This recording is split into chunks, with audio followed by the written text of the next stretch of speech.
pole position being taken by Josh Burden in the Audi.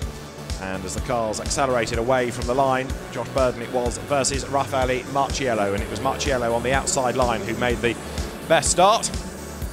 Josh Burden had to try and defend on the run in towards the first corner to prevent the Nissan from squeezing up the inside. In the end, he lost out, but was able to fight back over the opening corners. But in the body of the field, through the tight turns 1 and 2, there was drama. Bodywork flew, and it was from Patrick Niederhauser's car. Damaged suspension and a punctured tyre effectively put them out of the race on the spot, although they limped as far as the pit lane. And so, up front, it meant that the race leader pulled clear. Patrick Niederhauser, though, was a retirement. Big disappointment for him at the end of just the opening lap of the race. The car did go out and have an explore, but in the end, it only did 3 laps in total. So, with the opposition scrapping amongst themselves, Bryce Bosey pulled away up front, and it was Reinhold Renger, I should say, who was leading in GT4 with Gilles Vannelet tucked up behind him.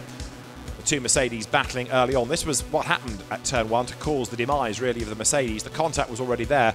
Martin Rump was also delayed in the number 3 Audi going wide, and although Niederhauser went back out, it was to no avail.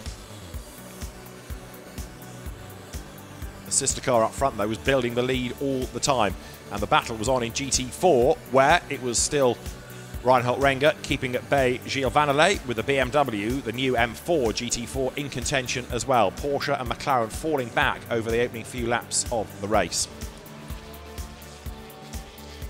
Making his way up into second spot, Josh Burden, going well in the Audi, ready to hang over to Anthony Liu, and as the pit stop window opened, that car was in, ready for the driver change.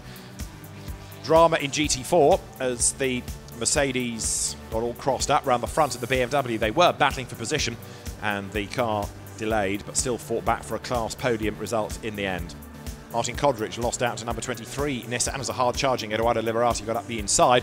That was a battle that raged on. Aditya Patel running with them as well. Dennis Lind would take over number 19 and make it fly late in the race. Leo Yi also gaining ground as the race came towards the end of the hour. Also hustling on was a hard-charging Frankie Chang, but he couldn't quite find a way past Hiroshi Hamaguchi for third place. They were both being caught by Leo Yi as the cars accelerated their way over the timing line.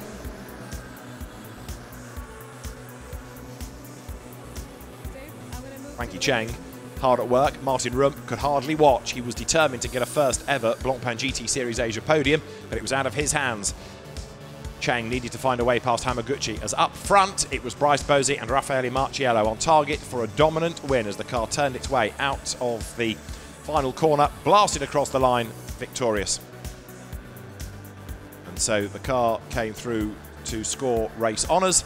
In GT4, Gilles Vannelet was the winner, along with Ringo Chong, and an excellent job done by the new iRace.win team. But for Grupper M, it was honours for Bryce Bosey and Raffaele Marciello, Gilles Vannelet and Ringo Chong, a new combination of drivers like Marciello and Bosey coming through as the winners